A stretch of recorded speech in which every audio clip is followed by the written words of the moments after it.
certaine. Après l'étape française de Dijon, les voitures du Belgian GT sont de retour à Zolder pour une troisième confrontation toujours aussi spectaculaire.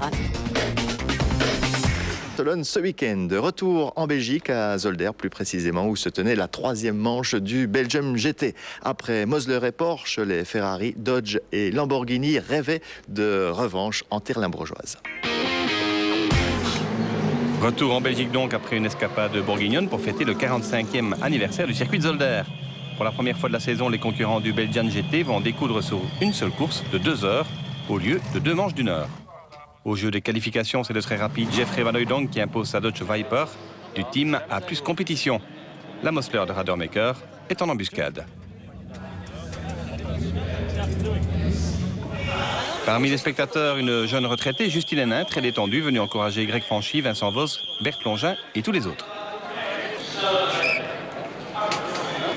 Les favoris du championnat, Bert Plongin et Anthony Kumpen, justement, malgré quelques soucis, sont également dans le coup. C'est le format du FIA-GT, il faut faire deux changements de pilote, 2 arrêts. Et ça donne beaucoup d'options au niveau d'essence, au niveau de stratégie. Il y aura des voitures avec peu d'essence, il y aura des voitures avec beaucoup d'essence. Nous, on connaît le système et je pense qu'on a une bonne stratégie. Départ lancé avec un poleman souverain qui ne laisse personne lui brûler la politesse. Van Hooydonk s'engouffre dans le premier gauche, suivi par les 2 Mosler et la Porsche de Ruben Maas. Nous revoyons ce moment toujours intense du départ depuis l'habitacle de la Ferrari 430 de Fred Bouvy.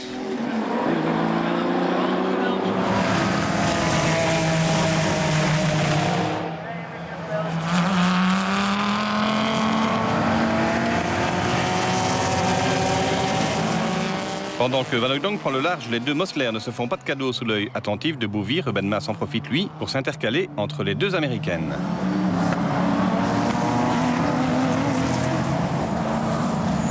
Beau début de course également pour la Mosler de Guido Kennis qui remonte 1-1 ses adversaires en se payant successivement le scalp de Bouvy et puis de l'autre Ferrari de Vincent Voss.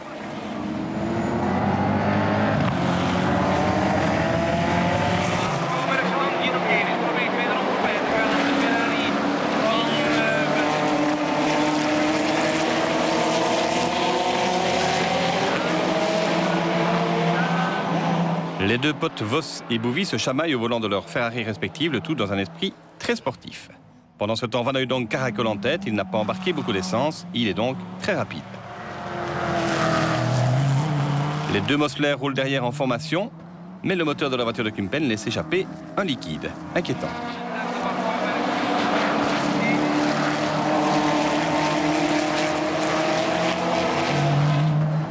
Guido Kennis poursuit son effort, il remonte maintenant vers la Porsche de Ruben Maas. C'est le moment du premier arrêt, Van Hooydonk rentre au stand, mais l'arrêt de la Dodge va se prolonger avec un pneu arrière récalcitrant. Robert Derrick s'est installé au volant. C'était nécessaire pour mes freinages, les freinages de voiture, parce que la voiture est très légère à l'arrière. Et une fois qu'il glisse, on ne sait plus contrôler. Alors c'est mieux qu'on perd un peu vitesse, mais qu'on a une voiture qui est plus stable pour des 2 heures de cette course. Mais la suite de la course s'apparente à une galère pour la Viper jaune. Tête à queue d'abord, et puis arrêt définitif suite à des problèmes moteurs. Exit la Dodge jaune.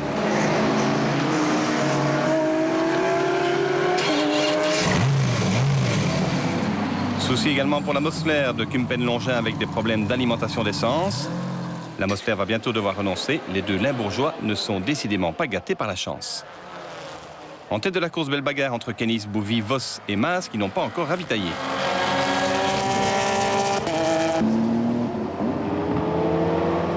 Belle passe d'armes avec un Vincent Voss un petit peu poussé au freinage.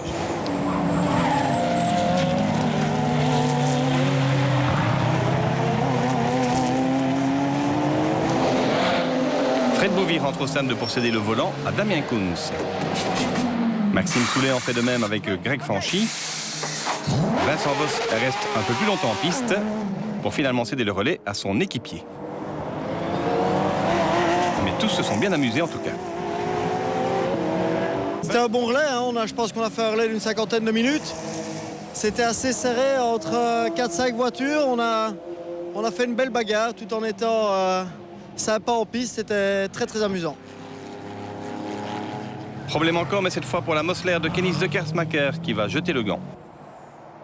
En tête de la course, Soulet a repris le volant et sort la grande attaque. Il fonce sur la Ferrari de Kunz et tente un dépassement.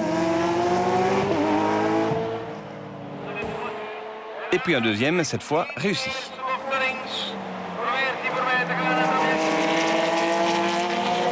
Derrière, Radermaker fait le forcing, mais un ravitaillement trop long a ruiné ses chances de victoire.